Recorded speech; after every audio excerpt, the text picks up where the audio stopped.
Welcome back. Assemblymember Karines Reyes is among several advocating for changes in the CUNY system. The New Deal for CUNY legislation was introduced by Senator Andrew Gonardes along with Assemblymember Reyes, and she's here today to tell us more about it. Assemblymember Reyes, thank you so much for joining me. Thank you so much for having me. So, for those who are unaware, can you actually explain what the New Deal for CUNY is? Sure. The New Deal for CUNY is a piece of legislation that would implement a five-year phase-in plan that does four things. One, it makes CUNY tuition free, like it used to be in the past. Two, it would require that CUNY hire more mental health counselors. It would also require that CUNY hire more student advisors, and it would require a ratio of student to full time of faculty to two full-time students, and it would also give more money for the capital improvements that CUNY needs. So, before we actually get further into this conversation, can you actually tell me a little bit about the union PSC CUNY? They're a huge part of this movement, and I like to just highlight them for a moment. Sure. The Professional Staff Congress represents CUNY faculty. They are people who are invested in the promise that CUNY is, and what it can offer to its students. These are people who live and breathe CUNY, and we've been working together to see to outline a better vision for what CUNY can be for its current students, and having them involved in this work as well as the CUNY Rising Alliance, which is comprised of students and alumni, has been integral to this work. Thank you so much for sharing that. Now, you talked a little bit about what people can expect with the New Deal for CUNY. I'm interested in learning more about the addition of student to teacher ratios. I thought that was really interesting, and it's not something that's really highlighted when we talk about just school or education settings. Can you tell me why you wanted to focus on this? Yeah, so currently there are about 33 full-time staff per 1,000 students in the CUNY system. And the New Deal for CUNY, once it's fully phased in, would have about 65 full-time faculty for every 1,000 students.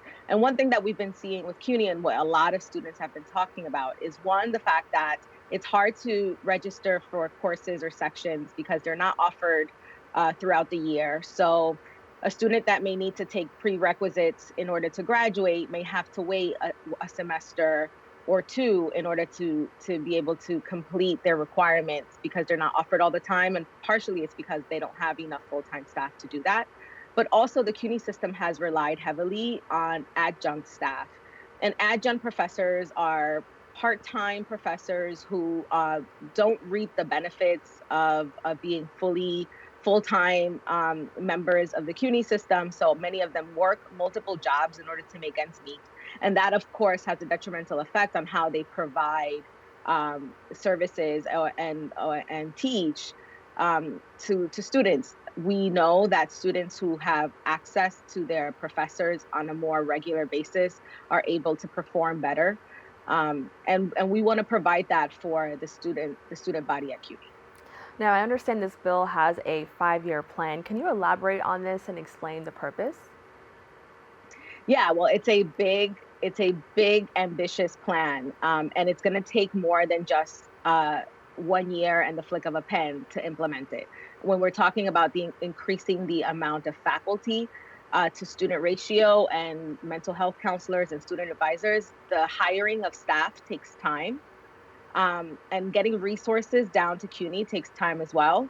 But more importantly, for the capital plan, it's important that we have a 5 year plan.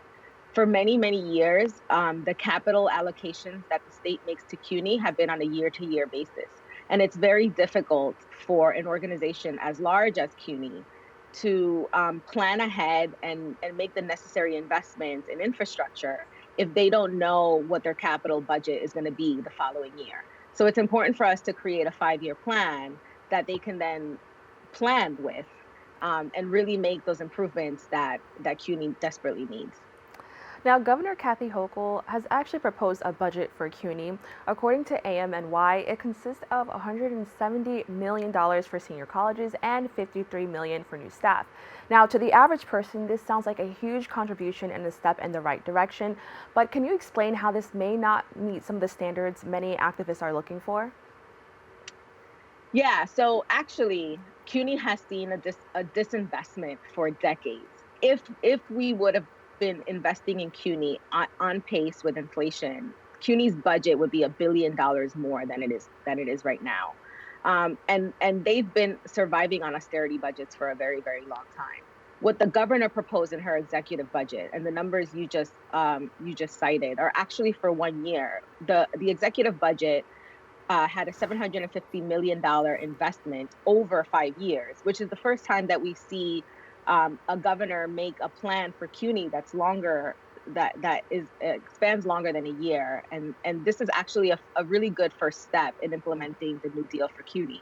We're asking actually for about $537 million more on top of that, because in order for us to fully implement the New Deal for CUNY and to cover all those things that I mentioned, tuition, the hiring of much needed staff, and the capital improvements that are needed for CUNY that has seen crumbling infrastructure, we need about 1.8 billion. And so we're asking for a little bit more than what the governor has put in. And in our One House proposal that we put together about 2 weeks ago, we were able to compromise on a $500 million increase for CUNY above what the governor put in her $750 million allocation. Oh, wow. Well, thank you so much for clarifying that. And it is so much that actually goes into this that I think like so many people don't even understand. But to fully understand, I think it would be helpful to recognize the way CUNY has also changed over the years. You kind of mentioned it a little bit, which I was shocked to hear, that CUNY was actually free before. Can you just quickly tell us about that and what were some changes that led to this? Yeah, so in the mid 70s, CUNY, there was a point in CUNY where CUNY started to integrate itself and allow students of color to enroll. And about 6 years after that, um, CUNY stopped being free. Before then, CUNY was free to all its full time students and to all New York City residents.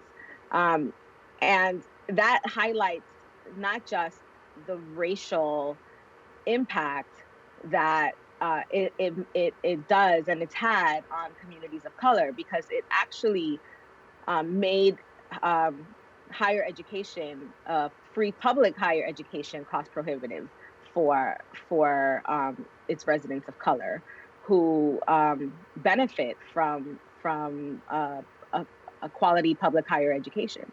Um, so many of my constituents who can remember back in those days have told me that they benefited from free CUNY for that very short amount of time when it was actually free. And we want to make sure that our students have access to that now and our residents have access to that now. CUNY is the most diverse public higher education system anywhere in the country.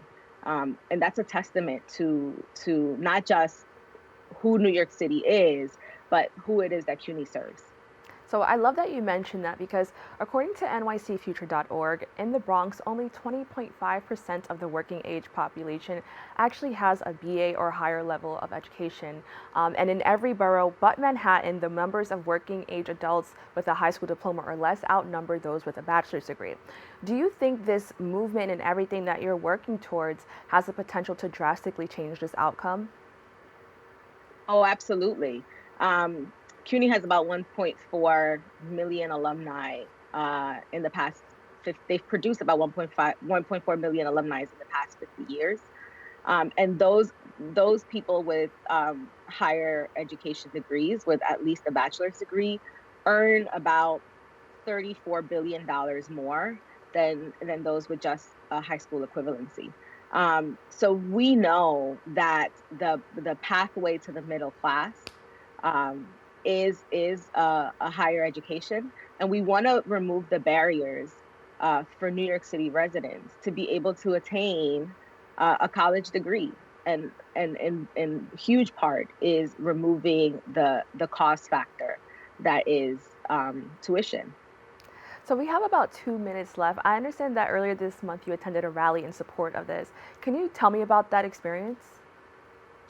Yeah, we marched across the Brooklyn Bridge in support of a New Deal for CUNY. I have to say that this piece of legislation and this policy work has one of the broadest coalitions New York City has seen because CUNY touches the lives of so many people, millions of alumni, hundreds and thousands of current students, um, many parents who aspire to send their kids to CUNY.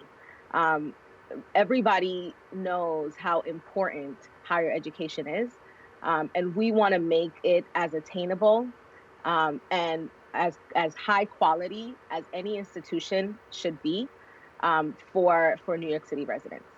It was an amazing day, full of energy and solidarity, and it really put the wind behind our sails to negotiate for more funding this year in the budget than ever before for CUNY.